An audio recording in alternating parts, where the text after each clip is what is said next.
রাতভর জেলা পুলিশের বিশেষ অভিযানে অবৈধ বালি ভর্তি দুটি ডাম্পার ও কয়লা ভর্তি একটি মোটরসাইকেল সহ মোট 5 জন ধৃত।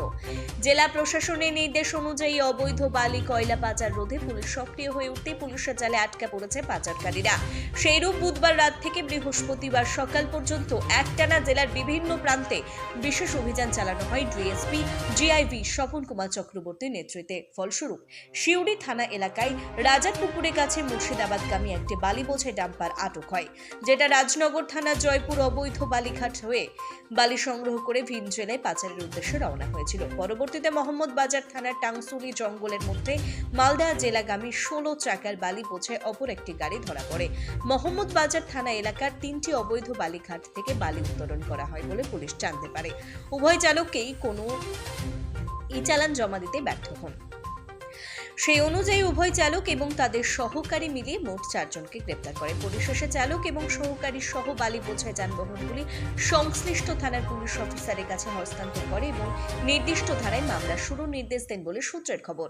বৃহস্পতিবার ভোর নাগাদ একটি নির্ভরযোগ্য তথ্যের ভিত্তিতে শিউড়ি কর্মতীর্থ ভবন সংলগ্ন 14 নম্বর জাতীয় সড়কের কাছে অভিযান চালানোর সময় পুলিশ তীব্র ধাওয়া করে শিউড়িগামী কয়লা বোঝাই একটি মোটরসাইকেল সহ বাইক আরোহী আটক করে।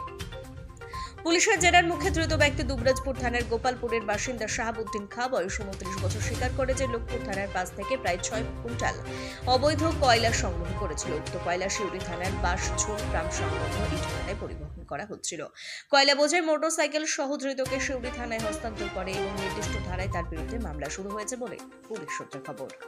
বীরভূমের বোলপুর থেকে বিশাল দাসের রিপোর্ট, তারাপীঠ টিভি। এবং এছাড়াও বড় একটা ঘটনা কালকে আমরা ইলাহাবাদ পিএসের মাধ্যমে এখানকার অফিসার এবং ইনচার্জ মিলে করেছে। সেটা হচ্ছে আমরা কালকে 3:30-টের সময় একটা খবর পাই বর্ধমান থেকে যে একটি গাড়িতে করে প্রচুর পরিমাণে গাঁজা আসছে, আমাদের জেলায় ঢুকছে। সেই খবরটা পাওয়ার পরে আমরা আমাদের এসপি স্যারকে জানাই এবং ওনার নির্দেশে আমি, এসডিপিও, সিআই সাহেব এবং ওসি মিলে একটা প্ল্যান করি। নাকা লাগানো হয় বিভিন্ন জায়গায় এবং প্রায় 6টার সময়তে আমরা একটা গাড়ি ধরতে পারি। গাড়ির নাম্বার হচ্ছে WB02AL 8643, স্টিল কালারের গাড়ি। এই গাড়িতে 5 জন লোক ছিল।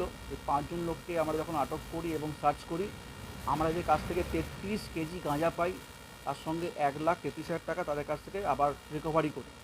এই গাঁজা এবং টাকাটি কোত্থেকে আসছে না আসছে তারা এখনও অবধি কিছু বলেনি। আমরা গাড়ি সিজ করেছি, গাঁজা এবং টাকা সিজ করেছি। আজকে আমরা তাদেরকে কোর্টে পাঠাবো। এই যে 5 জনকে আমরা ধরেছি তাদের নামগুলো হচ্ছে লালটু গড়াইশ, মোহাম্মদ কুরবান, বিকি সিং, শুভম ডলুই এবং শেখ রাব্বান। এর মধ্যে লালটু গড়াই আমাদের পুরনো আসামি, একটি পুরনো গাঁজা কেসে ওকে এবছরই ধরা হয়েছিল। ও মেডিকেল গ্রাউন্ড দেখিয়ে তখন বেল পায়। আমরা ওকে আবার আজকে কোর্টে পাঠাচ্ছি এবং তার মধ্যে মোহাম্মদ কুরবান, বিকি সিং এবং শুভমের বাড়ি বর্ধমানে। এদেরকে আমরা রিমান্ড নেব 7 দিনের জন্য। এটা জানতে যে গাড়িটা কোত্থেকে এলো, কার গাড়ি এবং কোথা থেকে গাঁজাটা আসছে, কোথায় দিয়ে যাচ্ছিল, টাকাটাই বা কার, এই সমস্ত খবর আমরা ওদের কাছ থেকে নেব তাদেরকে রিমান্ড নেওয়ার পরে।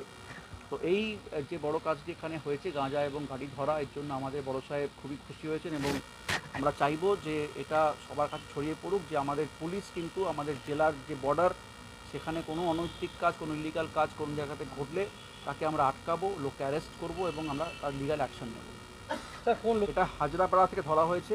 ওখানে নাকা করছিলাম, সেখানেই আমাদের লোক এই গাড়িটিকে পায়। নাম্বারটা মিলিয়ে ধরার পরে আমরা তাকে সার্চ করা শুরু করি। এই আমাদের বিডিও সাহেব অবশ্যই আমাদের খুব হেল্প করেছেন। এই গাঁজা রিকভারির সময় তো উনি নিজে ছিলেন এবং পুরোটাই আমরা তার হেল্প পেয়েছি। স্যার, জিজ্ঞাসা এইটা এখন তদন্ত চলছে, আমরা রিমান্ড নেব। রিমান্ড নেবার পরে সমস্ত তথ্য আমরা আশা করছি পাবো তাদের কাছ থেকে।